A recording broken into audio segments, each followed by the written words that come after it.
Imagine trabalhar em um lugar onde o silêncio da madrugada é cortado apenas pelo som ritmado de um monitor cardíaco. Um ambiente onde vidas nascem e outras se despedem, às vezes sem aviso, às vezes com um último sussurro no corredor vazio.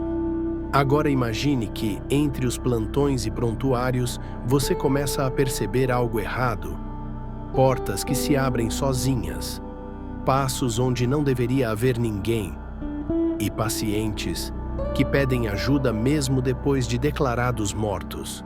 Hospitais são lugares onde a ciência é soberana, onde tudo tem explicação. Mas e quando a lógica falha? Quando os próprios profissionais, céticos, técnicos, acostumados ao sofrimento humano, começam a duvidar da própria sanidade?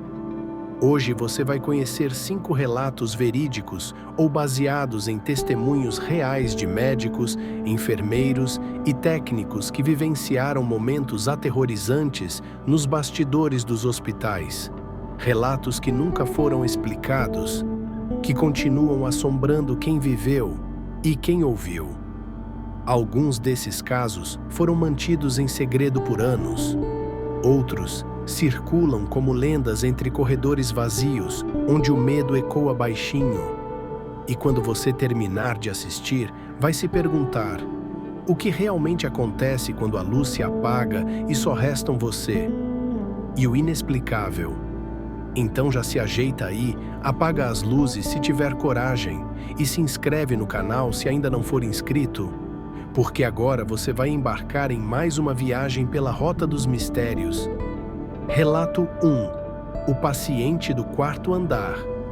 O primeiro relato vem de uma enfermeira chamada Daniela, que trabalhava no setor noturno de um hospital público no interior de São Paulo. Certa madrugada, por volta das 3 horas, ela recebeu uma ligação do andar superior. Um paciente do quarto 421 estava agitado e pedindo ajuda. Daniela estranhou. Naquele quarto não havia ninguém. Havia sido interditado por conta de uma reforma. Mesmo assim, ela subiu. O corredor estava escuro, silencioso. Quando se aproximou do quarto 421, ouviu claramente o som de alguém chorando baixinho. Daniela pensou que talvez outro paciente tivesse se confundido e entrado ali. Abriu a porta. O quarto estava vazio. Cama sem colchão, sem luz, sem vida. Na mesma hora, ela sentiu um arrepio percorrer a espinha. Ao se virar para sair, viu pelo reflexo do vidro da porta uma figura sentada onde não deveria haver ninguém. Um homem de bata branca, cabeça baixa, como se estivesse em profunda tristeza. Ela correu sem olhar para trás. No dia seguinte, comentou com uma colega de plantão. A colega olhou séria e disse: "Isso acontece desde que o paciente do 421 morreu ali dentro. Ele não aceitava que ia morrer. Repetia todos os dias: 'Não me deixem sozinho.'" Relato 2. A criança no corredor. Um médico plantonista que pediu anonimato compartilhou este relato. O hospital onde ele trabalhava tinha um histórico triste. Uma ala infantil que foi desativada após um surto de infecção hospitalar. Durante uma madrugada, enquanto fazia sua ronda, ele passou pela antiga ala infantil, hoje apenas um corredor escuro e vazio. Foi quando ouviu risadinhas, de criança. Um som cristalino, leve, que ecoava no vazio. Intrigado, ele caminhou até a origem do som. No fim do corredor, uma bola azul rolou lentamente até seus pés. Ele a pegou, mas o corredor estava vazio. Nenhuma criança, nenhum acompanhante. Naquela mesma noite, ao revisar as câmeras de segurança por outro motivo, notaram que a bola surgiu no meio do corredor, sozinha, como se tivesse sido empurrada do nada. Esse corredor, até hoje, não recebe visitas. Nem funcionários passam por ali após o expediente. Eles dizem que a ala ficou com as almas das crianças que partiram cedo demais, contou o médico. Relato 3. A visita inesperada no leito 7. Letícia é técnica de enfermagem em um hospital psiquiátrico. Seu plantão costuma ser calmo, mas há uma regra não oficial que todos respeitam. Não se aproxima do leito 7 após a meia-noite. Uma noite, uma enfermeira novata, sem saber da regra, ouviu um chamado do botão de emergência. Era do leito 7. Um homem idoso, diagnosticado com demência avançada. Ela entrou no quarto e viu o senhor conversando animadamente. O estranho? Ele falava como se estivesse em perfeita lucidez, olhando para um ponto fixo à frente da cama. A senhora voltou. Eu sabia que viria me buscar. A enfermeira perguntou com quem ele falava. O paciente apontou para o canto do quarto. Minha esposa.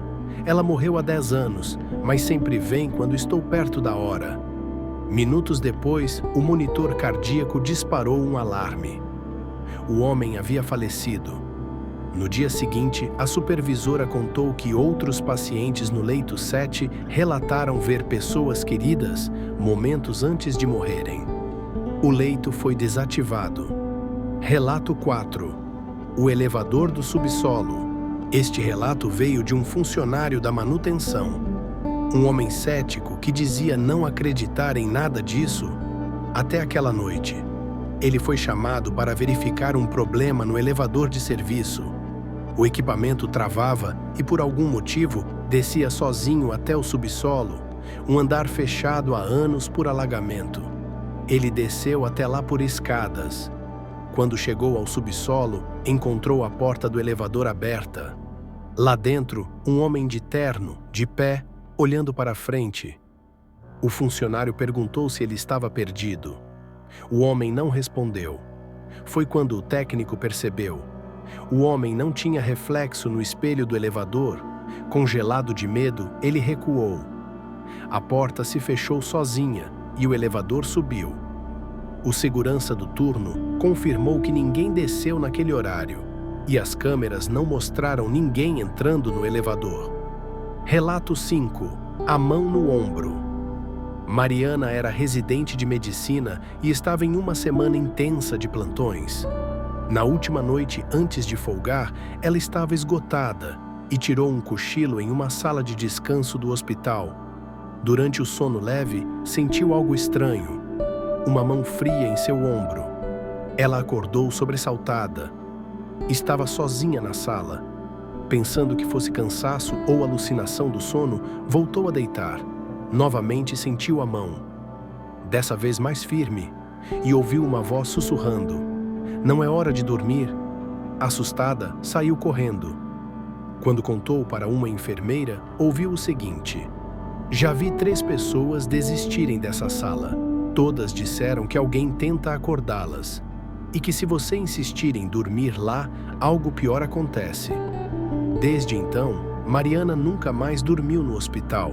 Talvez você nunca mais olhe para um hospital do mesmo jeito.